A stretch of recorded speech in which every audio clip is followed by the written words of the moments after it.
I'm Anastasiya. Welcome to my channel. I am a movement coach. I guide women to closer connection to their body, releasing tension and unfolding the true potential of your body. And today, today I would like to talk to you about something that is so essential, there is so much information about this, and still I see with my clients that this is one of the first things that goes out when we are in stress, when we have a stressful situation at home, at work. Today we will talk about breathing. Today we will talk about breathing, such an essential process that fortunately is happening automatically. We do not need to be aware of it, but in most cases what I see with my clients is that unfortunately, because of the external stressors or internal problems, our breathing pattern is not functioning as it was designed. And our breathing pattern, the autonomy of breathing, the physiology of breathing is absolutely essential for the organs, for our mental clarity. It is also our primary stabilization mechanism. So let's take a look and discover very simply how this process is happening in our body. Obviously, as it is an automatic process, our nervous system plays key part in our breathing. So when the nervous system gets ding ding, gets information that there is not enough oxygen in our lungs, in our system, then so let's think about the primary muscle of our breathing is our diaphragm. Our diaphragm is a dome-shaped muscle with two domes, and when we inhale through the nose, it contracts and it descends. So it is flattening a little bit and it is descending down towards the pelvis. This movement is very essential, and the fact that it contracts, it creates the right negative pressure in order to draw the air into the lungs. Goes down. When we exhale, again, it relaxes and it comes up. This is the movement that is happening every inhale and exhale that we do.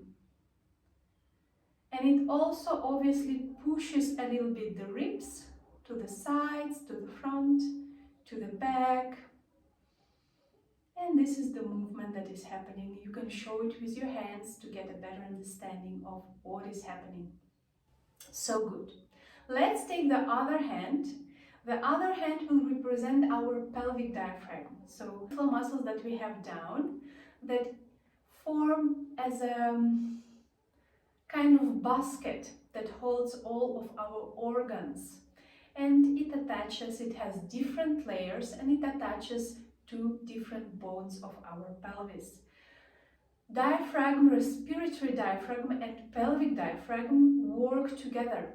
They are connected, they are best friends, and they also fascially, through the connective tissue, they are connected directly to each other, and they're also part of our deep front line. But about this we will talk on another occasion. And it's very important to understand when the diaphragm, respiratory diaphragm, contracts and descends, our pelvic diaphragm relaxes, lengthens.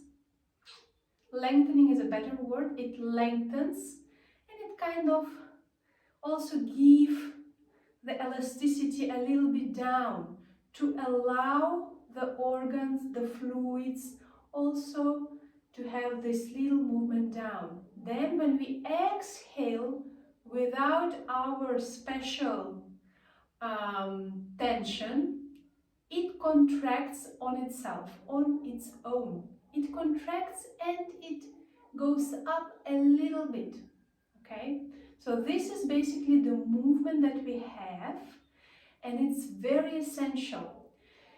If something on the upper floor, let's call it this way, is stuck, if the diaphragm is not moving freely because maybe the rib cage is tight and it doesn't have enough mobility, or the pelvic diaphragm is very non-elastic and tight, this can cause a lot of different dysfunctions that we also cover in a separate video. But basically, when we breathe, it happens automatically. Also, our abdominal wall will move a little bit, not only to the front. It will not cause falling out of organs or having this very bloated belly. No, it elastically expands and contracts. Also the back, the ribs in the front, 360 degrees.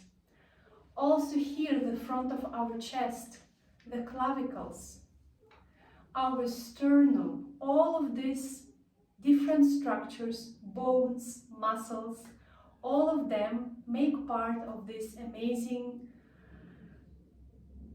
beautiful, magical thing of respiration. To make it even more visual. So this ball is our abdominal cavity, our organs, our inner balloon. This above is our respiratory diaphragm. And here I'm gonna make a knot just for pelvic diaphragm that holds the organs from the down. And then we have continuancy, because all of our muscles are connected through the connective tissues, through the fascia, and it goes down towards the adductor muscles in our legs.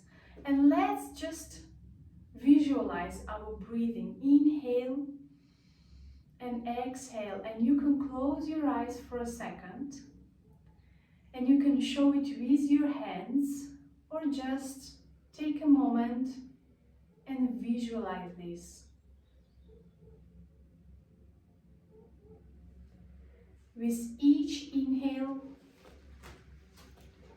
the air is drawn into your body and it goes into the lungs. And imagine that your lungs are like a tree. And with each exhale, the balloon, like from different sides, is drawn towards the midline. So we don't try to keep the stomach, keep the abdominal wall. No, everything comes together without our intervention. And you can stay with this first initial exercise that I like to call awareness-based breathing. And after some time, you will see that just imagining this anatomical, physiological interplay of different structures, the muscles, the bones, the fascia, maybe playing around a little bit with some images. Like I said, you can say the diaphragm is like an umbrella. Maybe you can also imagine the diaphragm is like a jellyfish. The pelvic floor, this nice web, like a basket, maybe like a nice hammock.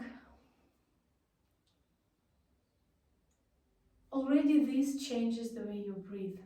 I hope you have enjoyed this little explanatory video. Make sure to subscribe to my channel, and if you have any kind of questions, anything that comes up for you, maybe you have invented some of the images for yourself, Feel free to share it. You can always leave a comment below or feel free to reach out to me in private.